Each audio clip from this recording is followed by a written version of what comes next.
kooxdii Manchester City ahayd waxbaa ku dhacay ciyaartii ay la qaadatay kooxda Liverpool kulan ciyaareed ka dhacay gegida Etihad kooxda Manchester City oo dabcan ciyaarta isku dayeysay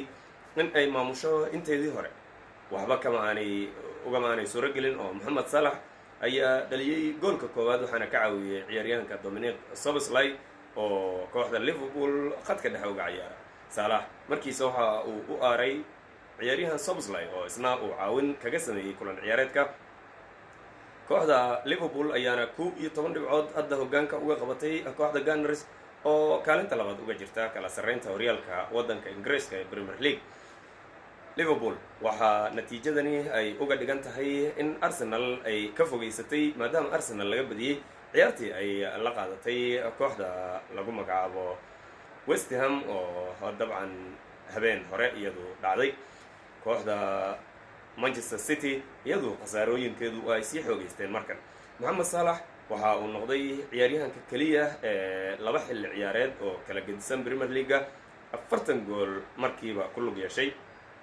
sanadkan waxa uu ku lug yeeshay 40 gool welina horyaalku fari kama qodna oo waa u socda halka 2017 iyo 2018kii 42 gool oo sidoo kale ku lug yeeshay 32 u dhaliyay iyo weliba caawinaad uu ka sameeyay horyaalka oo 10 gool xilligaas uu caawin ahaan uga sameeyay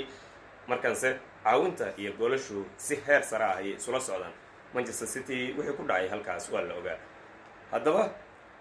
dhinaca kale waxaa jira ciyaaro iyana tartamada kale ka dhacay La Liga Spain oo kale waxa uu noqday horyaal koox walba u furan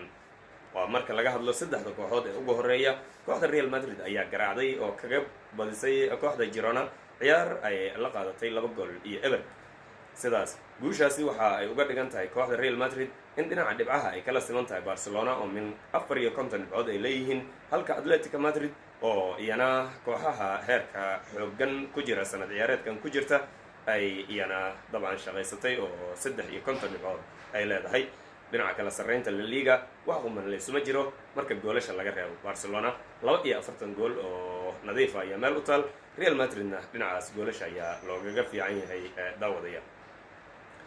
horyaalkii Talyaanigana kooxda Napoli oo la filayay in ay hoggaanka hore soo gaari karto galabta waxa ka adkaatay kooxda Como oo uu hogaamiyay Cesc Fabregas laacibkii hore ee kooxda Arsenal Barcelona iyo Chelsea hore isagu soo maray Fabregas ayaa ku hogaamiyay kooxda Como in ay garaacdo kooxda tababare Antonio Conte 2 gool iyo gool ayaana ku dhamaatay ciyaartii ay wada qaateen labada kooxood lama filayn oo Napoli waxa ay rajo ka qabtay in ay booska ka soo ridato Inter Milan oo xalay ku fariisatay hoggaanka markii ay Genoa ka adkaatay balse sidaas Inter Milan ayaa hoggaanka ugu hayn doonta horyaalka Serie A Talyaaniga mar haddii laga reebay kooxda Napoli oo cadaadis xooggan ku haysay Newcastle-na goolal ayay ku harkisay kooxda Nottingham Forest oo markii hore 2 gool iyo eber ku horeysay balse Newcastle soo laabasho iyo guul weyn ayay gaartay Alexander Isak ayaa dhinaca gool dhalinta kala soo sintay ciyaaryahanka Erling Haaland gool dhalinta horyaalka Premier League-na si toos ah waxa uu hogaaminaya Mohamed Salah oo 25 gool hoggaanka ku haya halka ciyaaryahanka lagu magacaabo Alexander Isak iyo Erling Haaland ay leeyihiin min 19 gool oo dhinaca dhaliska goolasha 6 gool ayaanu kaga horeeyaa Salah dhaliska goolasha labadaas ciyaartooy ee iyagu ku soo xiga kuwaas ayaa ugu waaweynaa daawadayaal wararka dhinaca ciyaaraha ee waqtigan oo dabcan horyaalka Premier League arbacadana waa la ciyaari doonaa kooxuhu dabcan Arsenal oo kale waxay u safraysaa kooxda Nottingham haddii ay natiijo ka keeni kartay haddii kale macadda halka Liverpool ay gurigeeda Anfield ku soo dhaweyn doonto kooxda Newcastle United oo iyada qudheedu ku jirta sanadkan bandhig heer sare ah bye bye